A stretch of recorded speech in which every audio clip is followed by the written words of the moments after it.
వేడి వేడి పులావు ఇలా వడ్డించుకొని తింటే భలే ఉంటుందండి. చూడండి, ఈ పులావ్కి చాలా స్పెషల్ అండి. ఇవి చిన్న సాంబార్ ఉల్లిపాయలు ఉంటాయి కదా, solid tiger prawns. What a feast. చిటికెడ అంటే చిటికెడ జస్ట్ గరం మసాలాలు స్ప్రింకిల్ చేస్తే. లాస్ట్ 2 వీడియోస్ నుంచి చూస్తున్నారు కదండి, ఫిష్ మార్కెట్కి వెళ్ళడం, అవి తీసుకొచ్చి నేను ఎలా సార్ట్ చేశానని చూసారు కదా. సో ఈ రోజు అయితే ఫిష్ మార్కెట్ నుంచి తెచ్చిన టైగర్ ప్రాన్స్ తీసుకొచ్చాను కదా. 2 kgsకి ఓన్లీ 18 ప్రాన్సే వచ్చాయన్నమాట. యూజువల్గా అయితే నార్మల్ ప్రాన్స్ మనకి 30 to 35 వస్తాయన్నమాట కేజీకి. అలాంటిది 2 kgsకి 18 ప్రాన్స్. ఇవి టేస్ట్ అయితే చాలా చాలా బాగున్నాయండి. నేను కొన్ని వేసి ఇవాళ చిట్టుముత్యాల రైస్తో పులావ్ చేయబోతున్నాను. చాలా చాలా ఈజీ మెథడ్లో చూపిస్తాను మీకు. అసలు ఎవరికైనా ఇప్పుడు చుట్టాలు వస్తే ఒక స్పెషల్ డిష్ చేయాలి, అది చాలా బాగుండాలి, వాళ్ళు చాలా తృప్తిగా తినాలి అని అనుకున్న వాళ్ళు ఉంటారు కదా. సో ఎవరైనా గెస్ట్లు వస్తే అలా పెట్టాలనుకుంటాం కదా, వాళ్ళకి ఈ డిష్ని మీరు లిస్ట్లో యాడ్ చేసుకోండి. మీ బిర్యానీ ఎప్పటికీ మర్చిపోరు. రకరకాల బిర్యానీస్కి ఒక్కొక్కదానికి ఒక యూనిక్ ఫ్లేవర్ ఉంటుందండి. ఈ రోజు చేసేదైతే ఒక special biryani, single pot dish. So చాలా క్విక్గా ఈజీగా చేసుకోవచ్చు. ఇందులో మెయిన్ ఇంగ్రీడియంట్స్ వచ్చి మనకి ప్రాన్తో నేను చేస్తున్నాను. మీరు ప్రాన్ కాదు అని అనుకుంటే చికెన్తో చేసుకోవచ్చు, మటన్తో చేసుకోవచ్చు. పెద్ద కాంప్లికేటెడ్ ప్రాసెస్ అయితే నేనేం చేయను. ఈరోజు అసలే ఫ్రైడే ఈవినింగ్ రిలాక్స్గా ఒక మంచి బిర్యానీ తిని మూవీ ఎంజాయ్ చేద్దాం అనుకుంటున్నాం. నేను ఈరోజు చేసే పులావ్కి చిట్టుముత్యాల రైస్ అండి. దీనికి అస్సలు బాస్మతి రైస్ పనికి రాదు. చిట్టుముత్యాలు నాకు దొరకట్లేదు అని అనుకుంటే మన సోనా మసూరి రైస్ అన్న వాడుకోండి, కానీ దీనికి బాస్మతి రైస్ బాగోదన్నమాట. చూడండి, ఇలా చిన్నగా జీలకర్రలా ఉంటాయన్నమాట, చాలా చిన్నగా. ఒక మంచి ఫ్లేవర్ ఉంటుందండి. ఇప్పుడు మనకి బాస్మతి రైస్కి ఒక ఫ్లేవర్, దీనికి ఒక ఫ్లేవర్. యూజువల్గా మనం రైస్ పులావ్స్ చేసినా, బిర్యానీస్ చేసినా ఒక అరగంట నానబెడతాం కదా. ఈ రైస్ని నానబెట్టకూడదు, ఎందుకో మీకు చెప్తాను. సో నేనైతే ఒక అరకిలో రైస్ తీసుకుంటున్నానండి. నాకు ప్రాన్స్ వచ్చి అరకిలో అంటే ఒక 1/2 డజన్ వచ్చాయన్నమాట. సో మీరు 2 kgsని 18 ప్రాన్స్ అంటే ఆల్మోస్ట్ ఒక 6 to 7 పడతాయి కదా ½ kgకి. నేను ఒక 6 వాడుతున్నాను. సో మీరు చికెన్తో చేసుకుంటే ½ కిలో రైస్కి ½ కిలో చికెన్, మటన్తో చేసుకుంటే ½ కిలో మటన్, ½ కిలో రైస్ కన్నా ఎక్కువ మటన్ చికెన్ క్వాంటిటీ పెంచుకోవచ్చు కానీ తగ్గించకూడదు. ఎందుకంటే ఈక్వల్ పోర్షన్లో కానీ మోర్ దెన్ ఉంటే ఆ ఫ్లేవర్ మీకు రైస్కి వచ్చి ఫ్లేవర్ బాగుంటుంది అనమాట. నేను ఇప్పుడు 1 కిలో ప్రాన్స్ వాడుతున్నాను, 1 కిలో రైస్ వాడుతున్నాను, ఈక్వల్ ప్రపోర్షన్. ఒక 2 గ్లాసెస్ రైస్కి శుభ్రంగా ఒక 2 సార్లు కడిగేసుకొని వాడ్ చేసుకోవాలన్నమాట.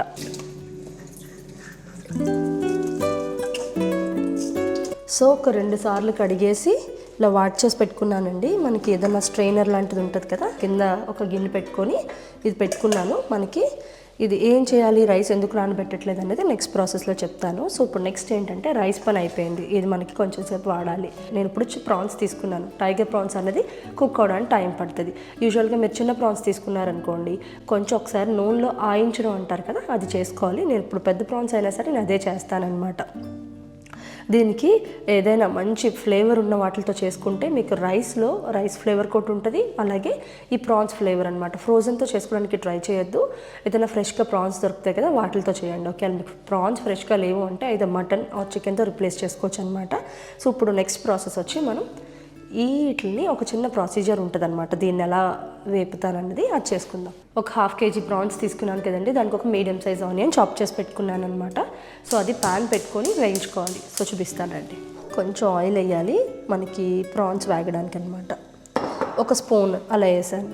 సో ఇలా వేయించుకొని మొక్కాలి. మీరు మటన్ తీసుకున్నా సరే ఇలా ఒకసారి తాలింపు పెట్టి అప్పుడు మీరు కుక్కర్ పెడితే టేస్ట్ వేరేగా ఉంటుంది. జస్ట్ వాటర్ వేసి బాయిల్ చేస్తే టేస్ట్ వేరేగా ఉంటుంది. ఒకసారి ఇలా తాలింపు పెట్టి చూడండి, చాలా బాగుంటుంది అనమాట, డిఫరెన్స్ ఉంటుంది. సో ఇప్పుడైతే నేను ఆనియన్స్ వేసేస్తాను. ఆనియన్స్ కొంచెం వేగిన తర్వాత ఈ ప్రాన్స్ వేస్తాను. ఇవి చాలా పెద్దగా ఉన్నాయి కాబట్టి కొంచెం కుక్ అవ్వాలి. నాకు బిర్యానీతో కలిపేసేస్తే ఇవి కుక్ అవ్వు, మనకు అంత టేస్ట్ దిగదనమాట. దట్టు ఏంటంటే నాకు హెడ్స్ ఉన్నాయి చూసారా, ఆ హెడ్సే రియల్ ఫ్లేవర్ అండి నాకు ఈ బిర్యానీకి. అందులో చాలా బటర్ ఉంటుంది, దానికి ఒక ఒరిజినల్ ఫ్లేవర్ ఉంటుంది అనమాట. ఇదంతా గ్రేవీలో వచ్చి చక్కగా వేగితే మీకు దీన్ని తీసుకెళ్ళి మనం పులావ్లో వేస్తాం కాబట్టి దీని ఫ్లేవర్ దానికి వస్తుంది. అది చిన్న పసుపు తాలింపు. ఒక్క నిమిషం ఇలా కొంచెం ట్రాన్స్పరెంట్గా వచ్చిన తర్వాత ప్రాన్స్ వేద్దాం. నేను ఆల్రెడీ ప్రాన్స్లో మొన్న చూసారు కదా, నేను మ్యారినేషన్ చేశాను. ఉప్పు, అల్లం వెల్లుల్లి పేస్టు, ధనియా జీలకర్ర పౌడరు, కొంచెం గరం మసాలా వేసాను అనమాట. చూడండి, చాలా పెద్ద సైజ్ ప్రాన్స్. లేదు మీకు టైం లేదు అంటే మ్యారినేట్ చేయకపోయినా పర్వాలేదు, అవన్నీ తాలింపులో వేసి జస్ట్ కూర కర్రీ చేస్తాం చూసారా, అలా చేసుకోవచ్చు అనమాట. ఇలా మీకు టైం ఉంది అంటే ముందు రోజు మటన్ కానీ చికెన్ కానీ ప్రాన్ కానీ ఏదైనా సరే కొంచెం అల్లం వెల్లుల్లి పేస్ట్, ఉప్పు, కారం అవన్నీ వేసి పెట్టుకోండి. సో దట్ మనకు ముక్కకి కొంచెం ఉప్పు కారాలు పడతాయి అన్నమాట.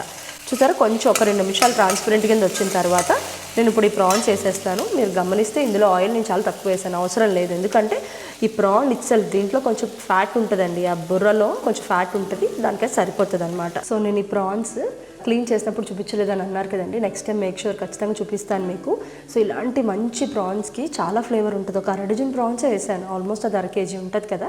సో అలా వేయగానే నేను ఇందులో ఏమీ వేయలేదు కదా, జస్ట్ ఉల్లిపాయల్లో తాలింపు వేసాను. బట్ అలా వేయగానే మంచి గుమగుమలు వాసన వస్తాయన్నమాట. ఆ ఫ్లేవర్ మీరు కరెక్ట్ మీట్ కరెక్ట్ ప్రాన్స్ దొరికితే మీకు బిర్యానీ చాలా బాగుంటుందండి. ఇది రాజుల పులావ్ అని కూడా అంటారు, చాలా బాగా చేస్తారు. మా సైడ్ చిట్టుముత్యాలతో బాగా చేస్తారనమాట, భీమవరం సైడ్ ఇవన్నీ కూడా.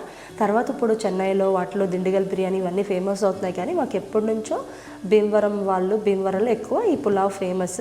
ఇది నా స్టైల్లో నేను చెప్తాను, ఇది భీమవరం వాళ్ళు చేసే స్టైల్లో కాదో నాకు తెలీదు, నాకు తెలిసిన స్టైల్లో చాలా బాగుంటుంది అనమాట. ఈజీగా చేసుకోవచ్చు, ఎవరైనా చేసుకోవచ్చు. మంచి ప్రాన్స్ దొరికితే మీరు ఎక్కడైనా సరే, మనకి Vijayawada or any place, Bengaluru, ఇప్పుడు చెన్నై, ఎక్కడైనా సరే మంచి మంచి ప్రాన్స్ దొరుకుతాయి కదా మనకి. సో వాటితో చేసుకున్నారనుకోండి, కొన్ని ప్రాన్స్ అయినా సరే టేస్ట్ చాలా బాగుంటుంది అనమాట. సో మీరు ఇది వండుతుంటేనే ఉత్సాహం వచ్చేస్తుంది, మీకు గుమగుమలు ఆడిపోతూ ఉంటుంది. సో ఇది నెమ్మదిగా నేను సిమ్ పెట్టేశాను. ఇంకా ఏ మసాలాలు ఏమీ వేయకుండా జస్ట్ ఉల్లిపాయల్లో అల్లం వెల్లుల్లి పేస్ట్, కొంచెం ధనియా జీలకర్ర పౌడర్, గరం మసాలా వేసి నానబెట్టాను కదా, దాంతో అలా పెడుతున్నాను. కొంచెం మగ్గిన తర్వాత మిగతా ప్రాసెస్ చెప్తాను. సిమ్లో పెట్టేశాను. ఇప్పుడు నెక్స్ట్ ప్రాసెస్ ఏంటి అంటే, మనకి బిర్యానీకి ఒక చిన్న మసాలా కావాలండి. నేను ఇప్పుడు చెప్పే మసాలా కొలత 1/2 కేజీ బియ్యానికి చెప్తున్నాను. 1 టీ స్పూన్ సోంపు, 1 స్టార్ అనీస్, 4 లవంగాలు, ఒక 3 ముక్కలు చాప్ చేశాను ఇలాగా తొక్క లేకుండా. సో పచ్చి కొబ్బరే, అలాగే ఒక చిన్న ఇంచు దాచిన చెక్క, 3 ఇలాచీలు, చిన్న జాజికాయ ముక్క అనమాట, ఒక ఫుల్ టేబుల్ స్పూన్ ధనియాలు, అందులో 1/2 జీలకర్ర, 1 టేబుల్ స్పూన్ కన్నా తక్కువ గసగసాలు. సో ఇవన్నీ కూడా ఫైన్ పేస్ట్ చేసుకోవాలండి. ఇప్పుడు నేను ఏవైతే మసాలాలు చెప్పాను, ధనియాలు, జీలకర్ర, గసగసాలు, కొబ్బరి, ఇలాచీ, లవంగాలు, జాజికాయ, దాచిన చెక్క, దాంతోపాటు అల్లం వెల్లుల్లి పేస్ట్ మీ దగ్గర ఉంటే అది, లేదు అంటే ఇందులోనే అల్లం వెల్లుల్లి కొంచెం వేసుకోండి, దాంతో కొంచెం కొత్తిమీర, కొంచెం పుదీనా, ఇవన్నీ కలిపి ఫైన్ పేస్ట్ చేసుకోవాలి. ఈ పేస్టే ఈ రెసిపీకి హైలైట్ అనమాట. ఇవన్నీ ఫైన్ పేస్ట్ చేసుకోవాలంటే ఏవైతే డ్రై ఇంగ్రీడియంట్స్ ఉన్నాయో చూసారా, ధనియాలు, జీలకర్ర, మసాలా, కొబ్బరి, ఇవన్నీ ఫస్ట్ పౌడర్ కొట్టుకోవాలి. ఆ తర్వాత అల్లం వెల్లుల్లి పేస్ట్, కొత్తిమీర, పుదీనా, అప్పుడు వాటర్ వేసుకొని పేస్ట్ కొట్టుకోవాలన్నమాట. సో ఇప్పుడైతే నేను ఈ పేస్ట్ రెడీ చేసుకుంటాను. ఈ వయ్యలోకి కొంచెం వాటర్, కొబ్బరి, కొత్తిమీర, పుదీనా,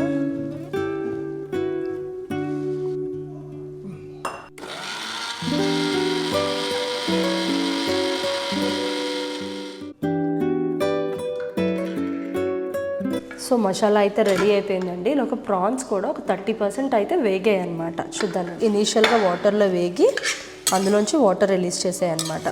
ఇప్పుడు ఏం చేస్తామంటే ఈ స్టేజ్లో ఈ ప్రాన్స్కి సరిపడా కారం, గ్రేవీకి సరిపడా సాల్ట్, సగం పేస్ట్ మిక్సీలో అయిన తర్వాత కొబ్బరి ముక్కలు నలగలేదు, నేను ఇందులో వేసి దంచుకున్నాను అనమాట. మనం చేసుకున్న పేస్ట్ వచ్చి 3 స్పూన్స్ వస్తుందండి. అందులో 1 స్పూన్ వచ్చి మనం ఈ కర్రీలో వేయాలన్నమాట, 2 వంతులు వచ్చి మనకి రైస్లో వేయాలి. సో 1 స్పూన్ ఇందులో వేస్తున్నాను.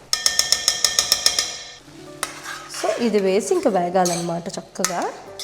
ఇప్పుడు ఒకటే సింపుల్ లాజిక్ అండి, మనం ఏదైతే మసాలా చేసుకున్నామో మసాలా బోత్ కర్రీకి రైస్కి ఈక్వల్గా ఉండాలన్నమాట. సో అందుకు నేను మనం తీసుకున్న దాన్ని 3 పార్ట్స్ చేసి, 1 పార్ట్ మనం కర్రీలో వేసాను, 2 పార్ట్స్ రైస్కి పట్టిస్తాను అనమాట. సో ఇప్పుడు కర్రీలో ఇంక మనం వేయడానికి ఏమీ లేదు, ఉప్పు, కారం, అలాగే మనం చేసుకున్న మసాలా పేస్ట్ వేస్తాం కదా, మీడియం ఫ్లేమ్లో పెట్టి ఒక స్టవ్ పక్కన పెట్టి మనం పులావ్ రెడీ చేసేసుకుందాం. సో ఇంక అంతే, నార్మల్ పులావ్ ఎలా చేసుకుంటాం అలా చేసుకుంటాం. చిన్న చిన్న టిప్స్, టెక్నిక్స్ ఉంటాయండి, అవి ఫాలో అవుతే సో టేస్ట్ వేరేలా ఉంటుంది అనమాట. దీంట్లోకి నేను నూనె వేస్తాను, నెయ్యి వేస్తున్నాను. మామూలు పులావ్స్లో వేసుకుంటాం కదా, అలాగా నేను నూనె వచ్చి ఆలివ్ ఆయిల్ వాడుతున్నాను. నెయ్యి వచ్చి మీకు తెలుసు కదా, నేను ఆర్గానిక్ బట్టర్ తీసుకొని కాసుకుంటానని. సో నేను ఆలివ్ ఆయిల్ అని చెప్పానని మీరు ఆలివ్ ఆయిలే ఏదో చాలా గొప్పేమో అని అనుకోవచ్చు, కాదండి. నాకు ఇక్కడ దొరికే వాటిలో అది బాగుందని అనిపించింది. మనకి ఇండియాలో కానీ ఎక్కడైనా చక్కగా గానుగు దగ్గర, మిల్లి దగ్గర ఆడించుకొని వేరుశనక్కాయలు తీసుకొని, ఆరు పల్లీలు ఆర్ నువ్వులు అలా మీకు తీసుకుని వెళ్ళి గుంజలు వాటి నుంచి ఆడించుకొని వచ్చే నూనె అయితే అది చాలా సూపర్ అనమాట. మీకు అవి దొరికితే అంతకన్నా గొప్ప నూనె ఏం లేదు. మాకు దొరకట్లేదు కోల్డ్ ప్రెస్డ్ ఆయిల్, సో అందుకు నేను ఆలివ్ ఆయిల్ వాడుతున్నాను అనమాట. ఇందులో నెయ్యి 1/2 అలాగే నూనె 1/2 వాడతాను. ఇందులోకి నేను 1 టేబుల్ స్పూన్ నెయ్యి వేసాను.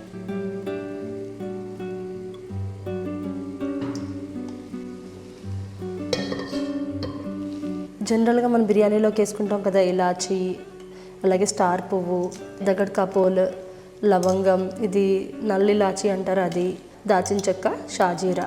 ఇందులో ఏంటి అంటే ఎండుమిరపకాయలు వేస్తారండి, చాలా బాగుంటుంది. సో ఇవన్నీ నేను వేసేస్తున్నాను. ఇవి ఒక్కసారి దంచుకొని వేద్దాం, మొహమే పేలుతాయి.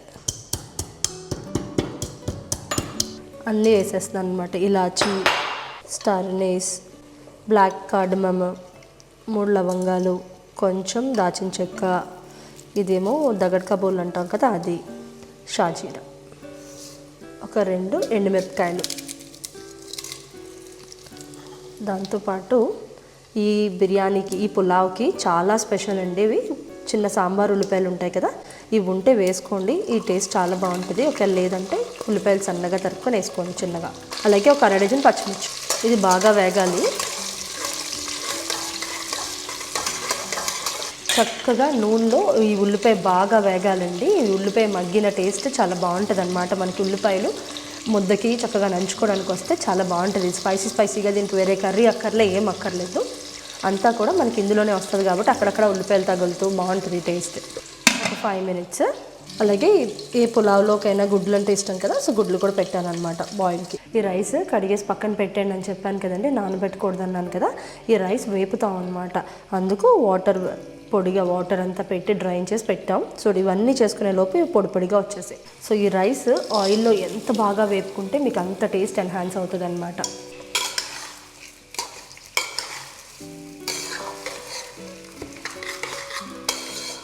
చక్కగా దోరగా ఒక బ్రౌన్ షేడ్ వస్తుందండి, ఆ షేడ్ వచ్చే వరకు వేపుకోవాలి.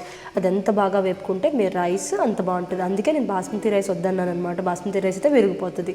సో దాంట్లో ఫ్లేవర్ దీని ఫ్లేవర్కి మ్యాచ్ అవ్వదన్నమాట. సో దీనికి చిట్టుముత్యాల రైస్ అయితే బాగుంటుంది, లేదు అంటే సోనా మసూరి అయినా బాగానే ఉంటుంది. సో ఒకసారి కొంచెం ఉప్పు వేసుకున్నాను, ఉప్పు వేసుకొని వేపుతున్నాను అనమాట. చాలా చక్కగా దోరగా వేగాలి. ఇది టైం పడుతుంది ఇది వేగడానికి. మీడియంలోనే పెట్టుకోవాలి, ఎక్కడ హై పెట్టద్దు. కొంచెం మాడిన స్మెల్ వచ్చినా సరే రైస్ పాడైపోతుంది. 10 నిమిషాలు పడుతుందండి మీడియం ఫ్లేమ్లో పెట్టుకొని దోరగా వేయించుకోవాలి. వేయించిన తర్వాత మీరు ఏమైనా మసాలాలు వేయాలి అంటే గరం మసాలా, ఉప్పు, కారం ఇవన్నీ వేయాలన్నమాట. సో నేను గరం మసాలా వేయట్లేదు, ఎందుకంటే నేను చేసిన పేస్ట్లో గరం మసాలా అంతా ఉంది, అలాగే అల్లం వెల్లుల్లి పేస్ట్ ఉంది, అందులో ఇంకా పుదీనా కొత్తిమీర ఉంది. సో నాకు ఎవ్రీథింగ్ అందులో వచ్చేసింది, ఆ పేస్ట్లో వచ్చేసింది కదా. కొంతమంది ఏంటి అంటే ఓన్లీ కారం, ఉప్పు, ధనియాలు, జీలకర్ర పౌడరు, గరం మసాలా వేసి మళ్ళీ వేయిస్తారనమాట. నేను ఎండుమిరపకాయలు వేసాను, పచ్చిమిరపకాయలు వేసాను, అది చాలు. నేను ఆల్రెడీ కర్రీలో కారం వేసాను, ఆ 2 సరిపోతాయి అన్నమాట. లేదు మీకు ఇంకా బాగా స్పైస్ తినాలంటే ఇందులో కారప్పొడి కూడా వేసుకోండి. నాకు సమయాన్ని ఉన్నాడు కాబట్టి నేను కారప్పొడి స్కిప్ చేశాను. కారప్పొడి వేస్తే మీకు ఈ రైస్ కలర్ మీకు ఇంకా రెడ్ కలర్లో వస్తుంది అనమాట వేయించినప్పుడు. ఇందాకడికి ఇప్పటికీ చూడండి కొంచెం కలర్ మారింది కదా, అదే మీరు ఇప్పుడు కారం వేసి వేపారనుకోండి ఇంకా మంచి కలర్లో కనిపిస్తుంది అనమాట. మీకు అరోమా తెలిసిపోతుందండి చాలా బాగా. ఆల్మోస్ట్ వేగిపోయినాయండి, మంచిగా కలర్ మారిన టెక్స్చర్ తెలుస్తుంది.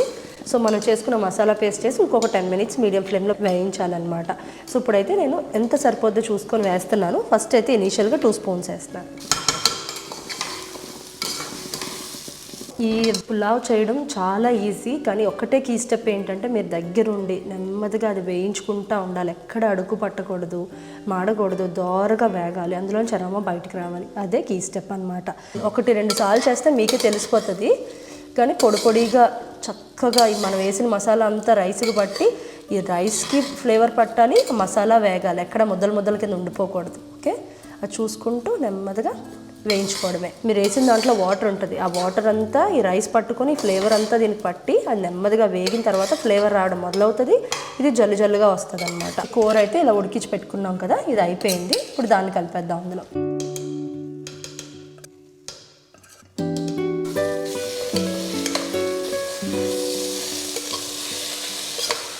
సో బిర్యానీలో అయితే మనం ప్రాన్స్ వేసాం కదా, సో అది కూడా ఒక 5 మినిట్స్ సిమ్లో వేగుతుంది. సో ఇప్పుడు ఈ కర్రీ చూసారా, ఈ ప్యాన్ని ఏం చేస్తామంటే ఇందులో చాలా ఫ్లేవర్ ఉంటుంది.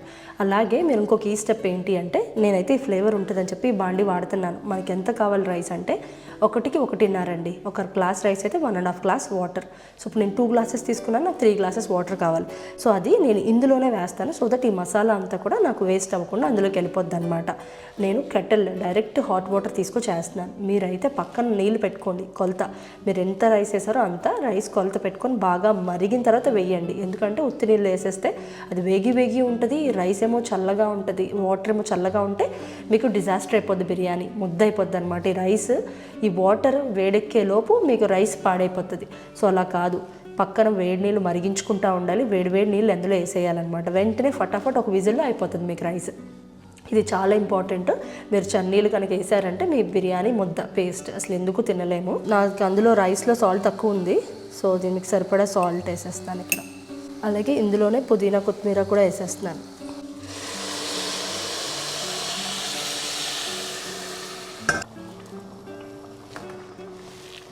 కొంచెం నిమ్మకాయ పిండాను లాస్ట్లో, అన్నం పొడిగా వస్తుందని. సో అంతే. ఇప్పుడు ఉప్పు కారం ఒకసారి చూసుకొని వెంటనే పెట్టేస్తే విజిల్, 1 విజిల్ అంతే. సో మనకు ఒక విజిల్ పెడితే అయిపోతుందండి. రైస్ అయితే బాగా దోరగా వేగి ఉన్నది కదా, అలాగే మనం బాగా వేడిగా మరిగే వాటర్ వేసాం. ఇదంతా చక్కగా దమ్, కుక్కర్ అంటే దమ్మే కదా, సో దమ్లో చక్కగా ఒక విజిల్ అయితే పొడిగా వచ్చేస్తుంది. ఈ టేస్ట్ చాలా చక్కగా సూదింగ్గా ఉంటుందండి. మీకు మంచిగా కొరియాండర్, మింట్ ఫ్లేవర్ ఉంటుంది, చిన్నగా స్పైస్ తగులుతుంది, మధ్యలో ఆనియన్స్ తీగా ఉంటాయి, ఆనియన్ ఫ్లేవర్ డిఫరెంట్గా ఉంటుంది. ప్రాన్స్, రారాజు టైగర్ ప్రాన్. సో ఇదొక నోటికి ఒక హార్మోనీ అనమాట. మంచిగా మీకు ఇంక వేరే కర్రీస్ వేరే ఏమి గుర్తురావు. ఒక ఎగ్ పెట్టుకొని, ఎగ్ కూడా చిన్నగా ఆయిల్లో అటు ఇటు ఉప్పు కారంలో ఫ్రై చేసుకొని పెట్టుకొని తింటే భలే ఉంటుందండి. ఇది మీ ఫ్రైడే ఖచ్చితంగా ఈ వారానికి నాకు ఇది ఒక ట్రీట్ మీల్ అని అనిపిస్తుంది అనమాట. అలాంటి ఒక డిష్ ఇది. చేసుకోవడం కూడా not hardly 45 minutes to 1 hour అంతే. సో మనం రోజు మీల్ ప్రిప్ చేసుకుంటాం కదా, ఆఫ్టర్ ఆఫీస్ తర్వాత ఏదో ఒకటి చేసుకుంటాం, ఆ 1 hourలోనే మీరు ప్లాన్ చేసుకోవచ్చు. జస్ట్ మీట్ ఒకటి మ్యారినేట్ చేసి పెట్టుకొని ఏం చేసుకోవాలని అనుకుంటే చాలు. బట్ ఇందులో మస్ట్ అండ్ షుడ్గా మీరు జీరగ సాంబా అంటే చిట్టి ముత్యాల రైసే వాడాలి. And then shallots, sambar onions వాడాలి, అలాగే ఎండుమిరపకాయలు వేయాలి, నేను చేసిన పేస్ట్ చేసుకోవాలి. ఈ 4 ఉండి మీరు ఓపిక్గా కూర్చొని ఎక్కడికి వెళ్ళకుండా అది రైస్ వేపుతూ ఉంటే అద్భుతమైన బిర్యానీ అనమాట. మీకు చూపిస్తాను కదా వన్స్ అయిన తర్వాత. సో గుడ్లు అయితే ఫ్రై చేద్దామండి. కొంచెం ఒక నాట్లు పెట్టినాను, సో దట్ మనకి పేలకుండా ఉంటాయన్నమాట.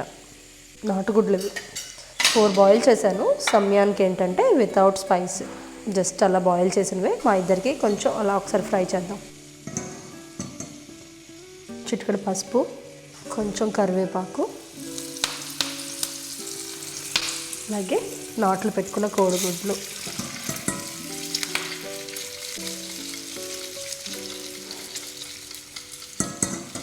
వేగనివ్వాలి. ఇలాంటి పులావుల్లోకి బాగుంటాయి అన్నమాట. దమ్ బిర్యానీలోకి అయితే జస్ట్ ప్లెయిన్ బాయిల్డ్ ఎగ్స్ బాగుంటాయి. ఇలా ఏదైనా పులావ్, ఫ్రై పీస్ బిర్యానీ కానీ ఇలాంటి పులావ్స్ కానీ మనం కొంచెం వేపి ఉప్పు కారం వేస్తే భలే ఉంటుంది అనమాట ఆ కరివేపాకు ఫ్లేవర్తో. ఇది కొంచెం వేగింది దించేస్తూ ఉన్నప్పుడు సాల్ట్ కారం వేస్తే బాగుంటుంది అనమాట, లేదంటే మాడిపోయి నల్లగా వచ్చేస్తాయి. లైట్గా సాల్ట్ స్ప్రింకిల్ చేస్తున్నాను, కొంచెం కారం కూడా స్ప్రింకిల్ చేస్తే అయిపోయింది. ఇలాంటి ఎగ్ పెట్టుకొని ఈ పులావ్ తిన్నారంటే ఇంటికి వచ్చిన చుట్టాలు అంతే. చిటికెడు అంటే చిటికెడు జస్ట్ గరం మసాలాలు స్ప్రింకిల్ చేస్తే అద్భుత. సో అయిపోయిందండి మన ఫ్రైడే మీల్ రెడీ అనమాట, డిన్నర్ డేట్. సో యూజువల్గా అయితే మేము బయటకు వెళ్తాం ఫ్రైడేస్ ఎప్పుడైనా. సో ఈరోజు అయితే మాకు ఇంట్లోనే బాగా చేసుకోవాలనిపిస్తుంది. మంచి ఫీస్ట్ తెచ్చుకున్నాం కదా, సీ ఫుడ్ వెరైటీస్ అన్నీ కూడా. సో ఇంట్లో చేసుకుందాం అని అనిపించింది మాకు. సో ఇదేం లేదండి, 1 విజిల్ వేసిన తర్వాత లాస్ట్ 5 minutes తవామే పెట్టాను అనమాట, సిమ్లో పెట్టి జస్ట్ దమ్ మీద ఉడకడానికి అంతే. అది పెట్టిన తర్వాత ఒక 10 minutes రెస్ట్ ఇచ్చి ఇప్పుడు ఓపెన్ చేస్తున్నాను.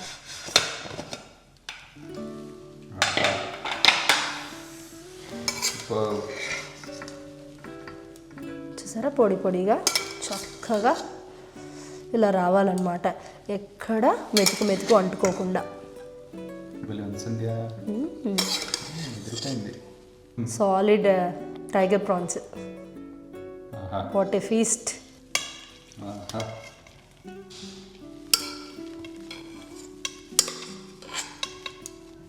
వేడి పులావు ఇలా వడ్డించుకొని తింటే భలే ఉంటుందండి. చూడండి, సో చైతన్యకి అయితే పెడుతున్నాను అనమాట. చూడు, పెద్ద కింగ్ ప్రాన్స్. సాంబార్ ఆనియన్, ఒక కింగ్ ప్రాన్ పెట్టుకొని ఒక ముద్దలో తింటే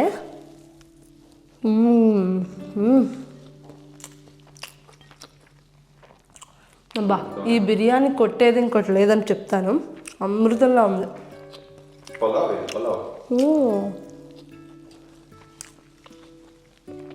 ఒకసారి స్టార్ట్ చేస్తే ఆపలేము. చాలా చాలా టేస్టీగా ఉంది. మీరందరూ కూడా చేసుకొని ఎలా ఉందో చెప్పండి. దాంట్లోకి బాయిల్డ్ ఎగ్ ఫ్రై చేశాను కదా, బెస్ట్ కాంబినేషన్ అండి. చాలా చాలా బాగుంటుంది. మా సైడ్ పెళ్ళిళ్ళకి నాన్ వెజ్ భోజనాలు ఉంటాయి కదా, పెళ్ళి అయిపోయాక మాకు దమ్ బిర్యానీలు పెట్టారు, ఇలాంటి పులావ్సే పెడతారు. చాలా టేస్టీగా ఉంటాయి అన్నమాట. టేస్ట్ అయితే అద్భుతంగా ఉంది. ఎఫర్ట్ కూడా అంత ఏమి ఉండదండి, కానీ చేసుకునే విధంలో చేసుకుంటే ఇప్పుడు నేను చెప్పినట్టు చేస్తే మటుకు మీరు అసలు ఫిదా అయిపోతారనమాట. ఇదే చేసుకుందాం అని అనిపిస్తూ ఉంటుంది. మా ఫ్రైడే అయితే ఇలా ఎండ్ చేస్తున్నామండి. హోప్ మీ అందరికీ వ్లాగ్ నచ్చుతుంది అనుకుంటున్నాను. సో ఇలాంటి మంచి వీడియోస్తో మళ్ళీ కలుద్దాం. బాయ్.